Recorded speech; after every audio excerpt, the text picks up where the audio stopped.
पढ़ाई लिखाई की नहीं, एग्जाम से पहले लगे रोने। चुनाव आयोग बहानेबाजी कर रहा है। ये जो 8 वोट इनवैलिड किए गए, ये क्या हमने कर दिए? चुनाव आयोग ने किए ना। चुनाव आयोग बहाने कर रहा है हमारे लिए। और क्या ये बात मान ली जाए, यहां बैठा कोई आदमी मान लेगा कि जो इनवैलिड वोट है वो टोटल हमारे ही तरफ के हैं, इनकी तरफ का एक भी इनवैलिड नहीं हुआ? मतलब इनको वोट करने वाले सारे ऑक्सफोर्ड से आके वोट करके चले गए और हमको वोट करने वाले सरकारी प्राइमरी स्कूल से निकल के आए थे, उन्हें पता नहीं था वोट कैसे करना है। ये तर्क कोई मानेगा क्या? ये मानने लायक तर्क है क्या? ये सीधे लूट है, डकैती है लोकतंत्र की। और एक बात जान लीजिए, लोकतंत्र की डकैती पर आ गए मल्लिकार्जुन खड़गे। सुनिए ना, मल्लिकार्जुन खड़गे कल कहते हैं ये वोट अच्छी तरह से डालना, हो सकता है आखिरी बार वोट डालो, लोकतंत्र की हत्या हो जाएगी। प्रधानमंत्री मोदी को रूस के राष्ट्रपति पुतिन से आपने जोड़ दिया। मतलब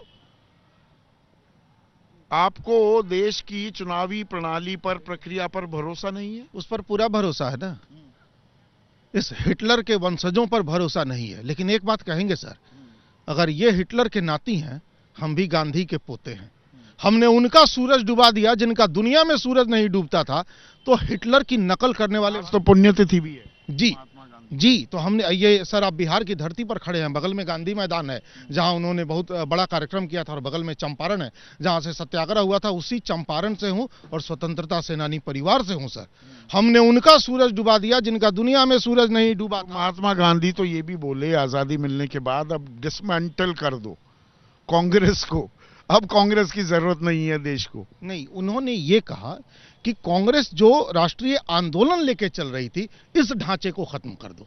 उसके बाद राष्ट्रीय आंदोलन की जरूरत नहीं थी। तो इंडिया का ढांचा अब खत्म हो गया कांग्रेस की वजह से। इंडिया का ढांचा अब मजबूत हुआ है, क्योंकि जो संदिग्ध था हमारे बीच, संदेहास्पद था, पलटी मार हमसे दूर हो चुका है। लेकिन हाँ, दुख है कि बिहार फिर शर्मसार है, क्योंकि एक बार फिर पलटी मार की सरकार है। तो इंडिया दरअसल मजबूत हो गया। जो तथाकथित विभीषण की आशंकाएं थी वो सच साबित हुई, तो वो गए तो गुड रिडंस टू बैड रबिश हो गया। अब इंडिया में कलेश और कलह की गुंजाइश कम हो गई है कि डॉक्टर? देखिए, हताशा में कुछ बोल रहे हैं हमारे आसित भाई।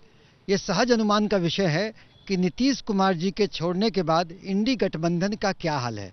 और जहाँ तक ये एनडीए पर सवाल करते हैं, तो देखिए एनडीए की जो टिकाऊपन है वो इस पर निर्भर करता है कि एक बार फिर से जो जदयू भाजपा एक हुई है, तो ये लोग आत्मचिंतन करें, आत्मबोध करें कि किन कारणों से ये अलग हुए थे। अगर वो आत्मचिंतन, आत्मबोध नहीं होगा तो ये इसकी भी टिकाऊपन में दिक्कत आई, क्योंकि नीतीश कुमार जी बिहार के उत्थान के लिए और देश के लोकतंत्र का माहौल भी बन रहा है। क्या हम तानाशाही की तरफ जा रहे हैं?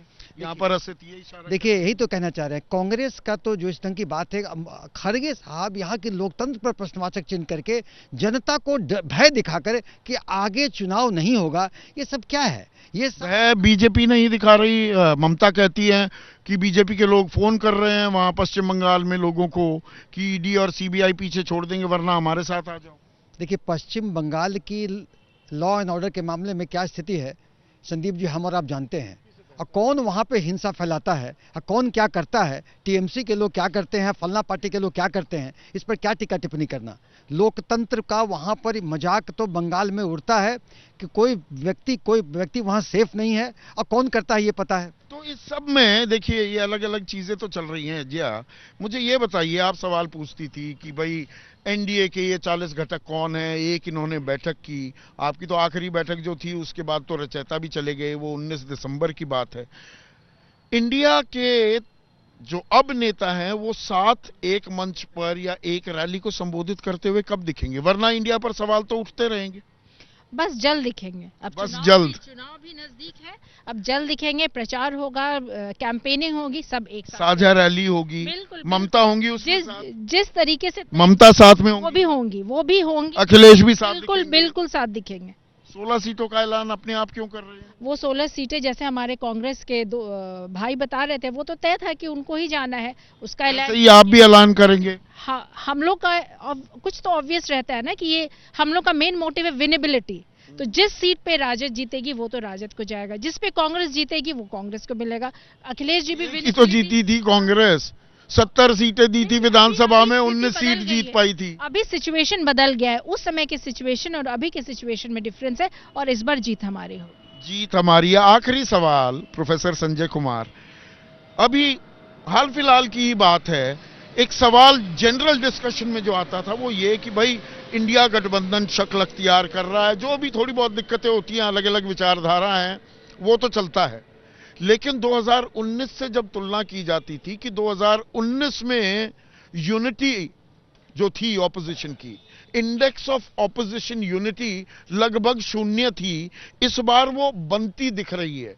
वो फिर से बिगड़ गई है या it is still a work in progress? कैसे आंकेंगे एनडीए और इंडिया गठबंधन की ताकतों को फिलहाल एज ऑफ टुडे?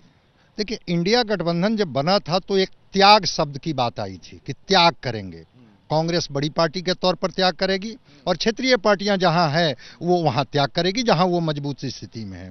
त्याग वाली चीजों को खत्म कर दिया गया और दावेदारी पर लोग आ गए, बस मैं तो यहां लड़ ही लूं। वहां भी साम दाम दंड भेद हो रहा था। हाँ, अभी साम दाम दंड भेद हो गया। तो भाई कैसी यूनिटी, जब आप कह रहे हैं कि विचारधारा के स्तर पर भी अलग होकर के हम एक हैं, तो त्याग के स्तर पर तो कम से कम एक बनिए। वो होता अभी नहीं दिख रहा है। तो फिलहाल, और राजनीति में बहुत कुछ बदलता है और बहुत तेजी से भी बदल जाती हैं चीजें, जैसे नीतीश का एनडीए में आना, सारे समीकरण बदल दिए।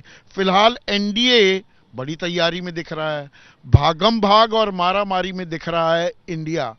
आने वाला वक्त कितना बदल देगा इन राजनीतिक समीकरणों को, इसको तो कवर करेंगे ही।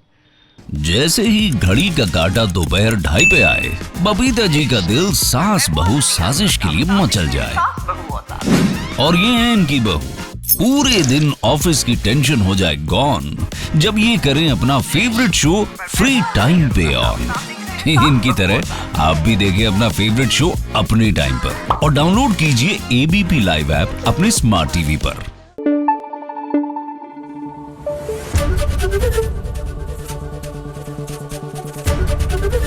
एबीपी न्यूज आपको रखे आगे।